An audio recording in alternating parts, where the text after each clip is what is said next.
Amis modélistes, bonjour. Très content d'être parmi vous à nouveau aujourd'hui.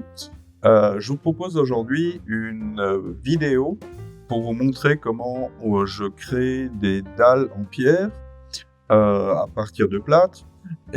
Donc ces dalles, nous, sur le projet de Metzeral, on va l'utiliser sous la marquise ainsi que sur le quai de chargement. Alors dans cette vidéo, je vais vous montrer comment je réalise les moules, comment je les coule, comment je les mets en peinture et comment je les patine. Alors, je vous propose de démarrer sans plus attendre et je vous retrouve à la fin de cette vidéo pour un petit débrief et vous montrer le résultat final. À toutes et bon visionnage. Alors, première opération, il s'agit de créer un dessin pour le moule. Pour ce faire, j'ai utilisé Fusion 360. Une plaque d'épaisseur 2 mm et des dalles de 15 mm par 15 mm. Donc voilà le dessin de la plaque qu'on va réaliser. On va l'imprimer en 3D à l'aide d'une imprimante 3D. Donc première opération, c'est de mettre ce dessin sur un slicer de façon à pouvoir préparer l'impression. Une fois que c'est imprimé, voilà. Donc ici, j'ai imprimé ces plaques avec d'autres pièces, dans la mesure où elles prennent pas beaucoup de place sur le plateau d'impression. Une fois qu'elles sont détachées du plateau, on les lave à l'alcool. Et pour terminer, on vient les polymériser sous de la lumière UV. Voilà, donc une fois qu'on a les plaques, on peut procéder au moulage des dalles en plâtre. Alors voici donc les plaques une fois imprimées. Je les fixe sur mon plan de travail à l'aide de rubans adhésifs, de façon à ce que ces plaques ne bougent pas. Je prépare mon mélange plâtre-eau. Donc comme je vous le disais dans une vidéo précédente, je ne tiens pas compte des ratios indiqués. Pour ces plaques, une consistance égale à du fromage blanc va bien. Donc, précaution, toujours rajouter du plâtre dans l'eau et pas l'inverse. Voilà, une fois qu'on a étalé le plâtre dans le moule, on vient enlever le surplus à l'aide d'une spatule.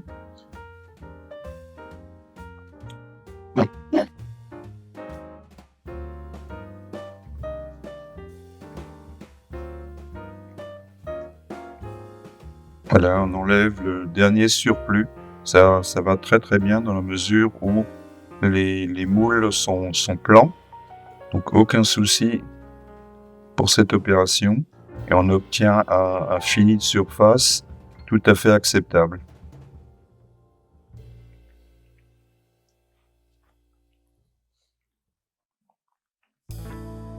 Voilà, donc pour ce projet, j'ai réalisé où j'ai moulé des dalles à l'aide de 4 plaques imprimées précédemment. Une fois que le plâtre est sec, on peut procéder à un léger ponçage de façon à s'assurer que ces dalles soient bien planes lorsqu'on viendra les coller sur son support. Donc avec un papier de verre très fin, on vient simplement poncer ces dalles.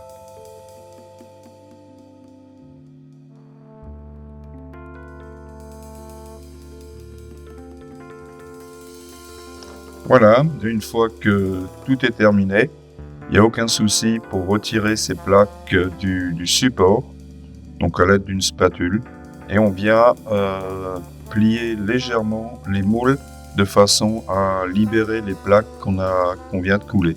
Alors, pas d'inquiétude, certaines vont casser, dans la mesure où elles font 1 mm d'épais simplement, donc relativement fragiles. Bon, faites-en suffisamment pour couvrir l'ensemble de vos besoins, sachant qu'il y en a quand même entre 20 et 30% qui vont se casser lors du démoulage. Bon, sachez également que cette opération crée quand même pas mal de saleté, donc prenez vos précautions euh, pour démouler ces pièces. Alors peut-être dans une prochaine édition de la création de ces moules, je vais prévoir une contre-dépouille de façon à pouvoir démouler plus facilement. Si une plaque casse en deux, simplement en deux et pas en 1000 morceaux, on peut la réutiliser et coller les deux morceaux sur le support. Ça donnera encore plus de réalisme.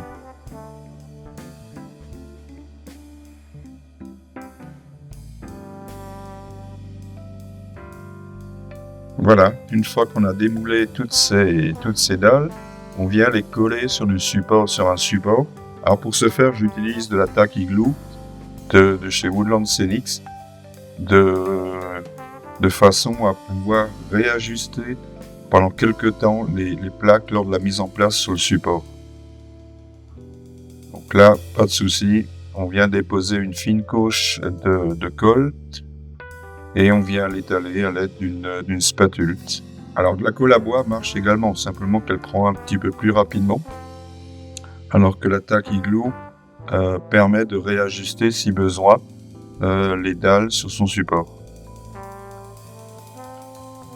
Voilà, et on vient positionner une après l'autre les dalles. Alors là, pour le support, j'ai pris du carton plume, ce qui m'en restait encore, et je viens positionner ces dalles sur ce carton plume qu'on a enduit au préalable de tacky glue.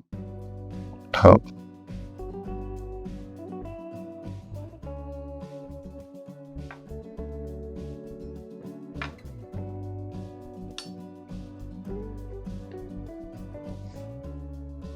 Donc, comme on le voit, la surface des dalles n'est pas parfaitement rectiligne ou plane, comme dans la nature. Et une fois qu'on a terminé de coller, on peut procéder à la peinture de ces dalles. Alors pour ce faire, j'utilise des peintures acryliques. Donc une première couche de peinture acrylique de chez Faller, couleur béton.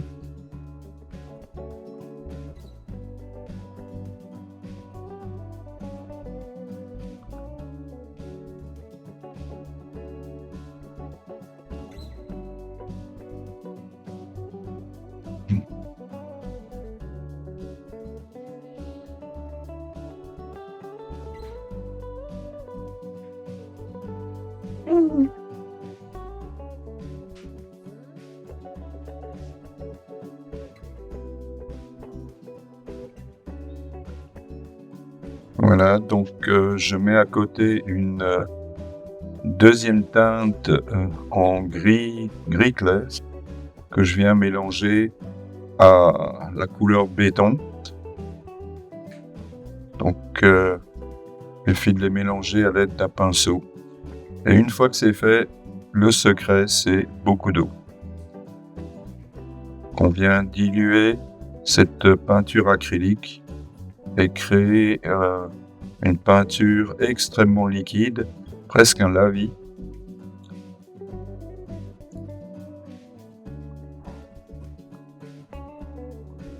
Qu'on vient appliquer directement sur les dalles, sur le plâtre. Alors il faut savoir, donc comme c'est du plâtre, la peinture et l'eau sont absorbées très vite.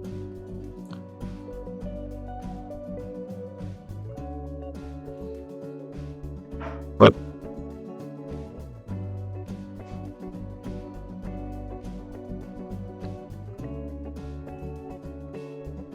Donc aucun souci pour cette opération.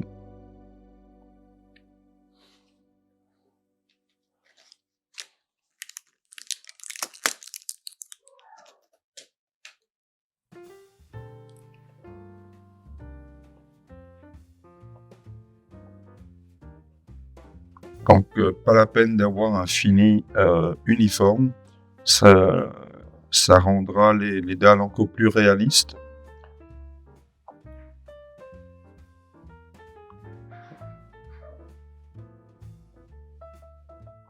Voilà.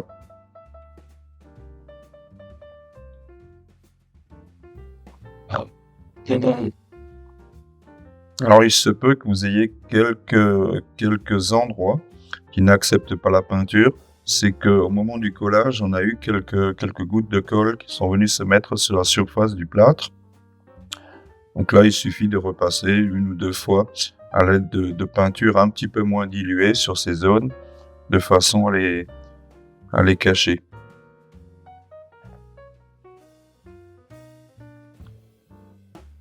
Donc voilà, la première couche de base est en place.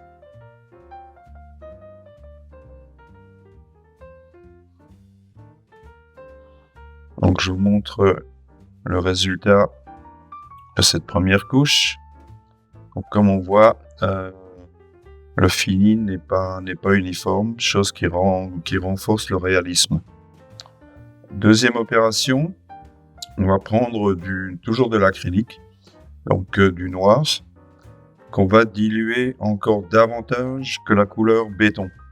Et là, effectivement, c'est un lavis très dilué qu'on viendra appliquer sur ces dalles.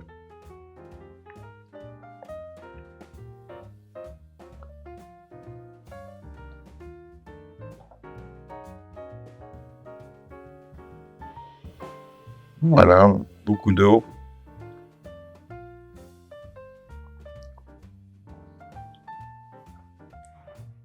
Alors cette couche est moins absorbée par le plâtre dans la mesure où on a déjà une première couche qui est venue sceller ce plâtre brut. Alors on peut l'étaler avec le doigt ou simplement la mettre en place avec un pinceau et terminer avec un petit chiffon de façon à retirer l'excès sur la surface.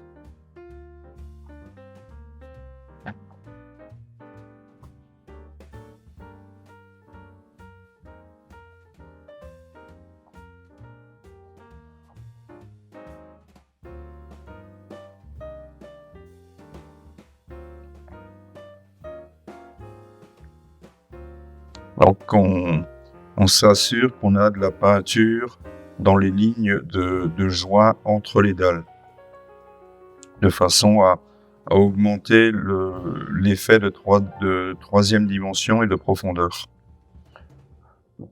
Voilà. Et donc là, on vient simplement tamponner avec un papier essuie-tout la surface de façon à enlever l'excès sur les dalles, et la peinture restera dans les creux et dans les joints.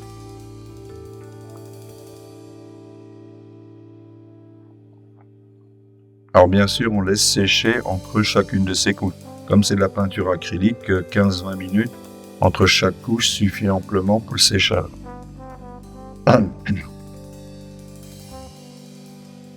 Donc voilà, cette étape est terminée. Voici le résultat après la mise en place de ce lavis noir.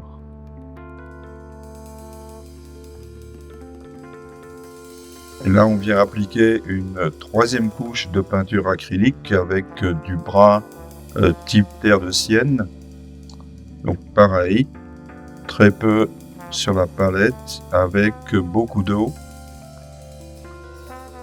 de façon à diluer cette peinture.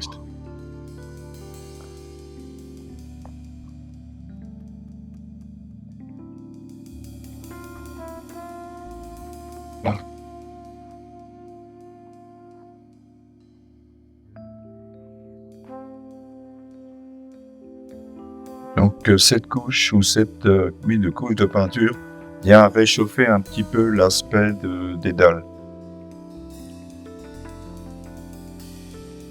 Voilà, pareil, avec un essuie-tout, on vient retirer l'excès de la surface de façon à ce que cette teinte reste dans les creux.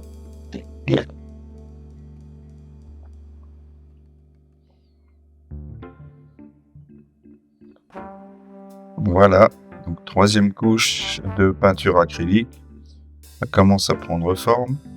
Donc là aussi, on laisse sécher 15-20 minutes avant de passer à l'étape suivante.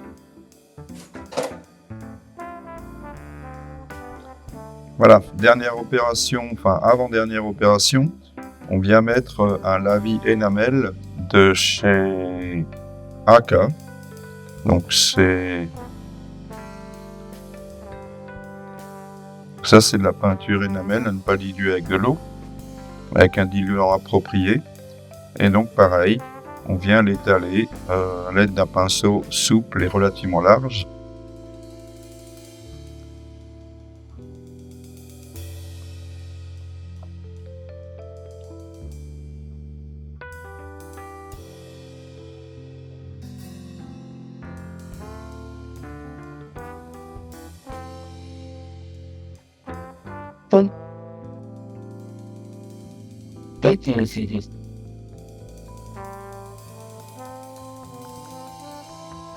Voilà.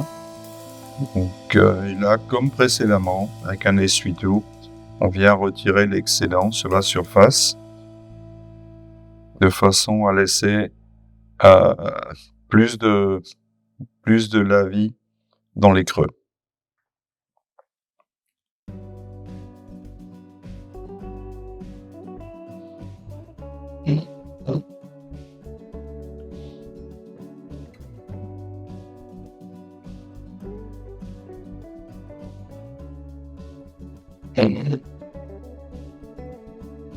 Alors, ces couches énamel, il faudra les laisser sécher un petit peu plus longtemps, entre 1 heure et 1 heure et demie, avant de passer à la couche suivante.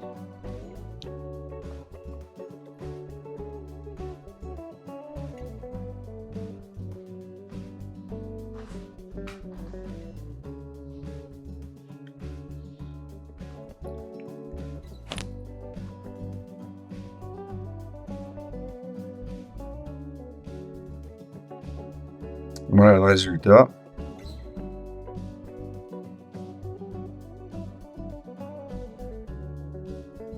Et là, on vient terminer cette mise en peinture et de patine, toujours avec un lavis de chez AK, mais à l'aide d'un cure-dent. Donc, on vient imbiber le pinceau de ce lavis, et à l'aide d'un cure-dent, on vient projeter des gouttelettes de ce lavis sur la surface. Hop, là, il y a une grosse tache. Pas d'inquiétude, ça s'enlève très facilement à l'aide d'un essuie-tout.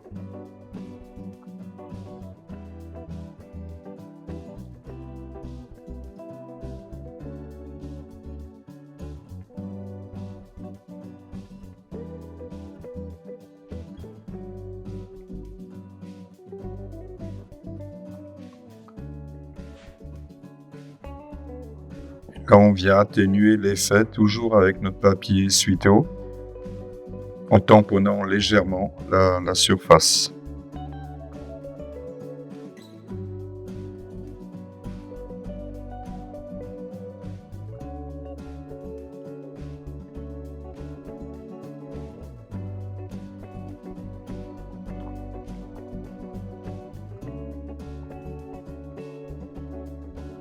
Voilà. Donc là, il suffit de laisser sécher et notre patine des dalles est quasiment terminée.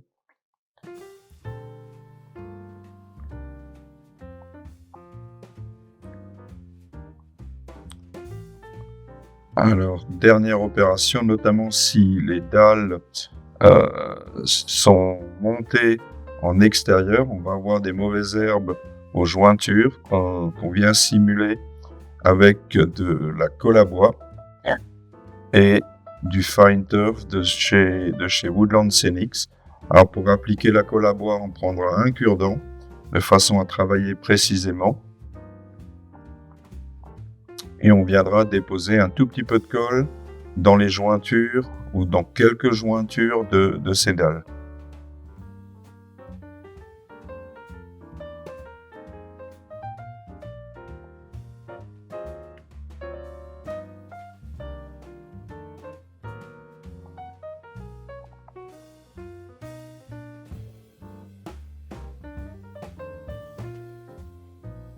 Donc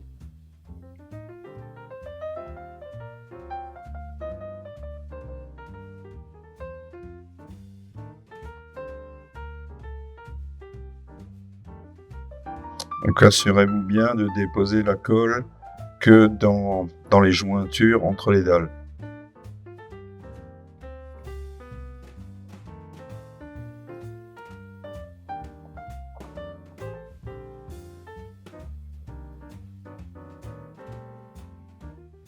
Voilà.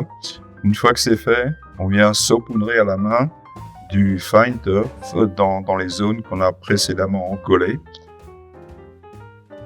Donc, on laisse sécher un petit peu et on vient tapoter pour enlever l'excédent. Donc, ça rajoute encore une petite touche de réalisme.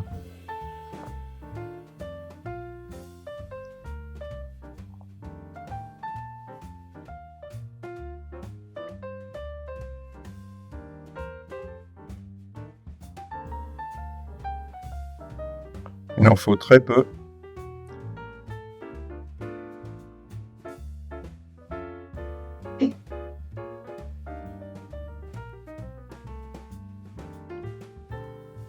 Et là, on enlève l'excédent. Voilà. Et notre dallage est terminé.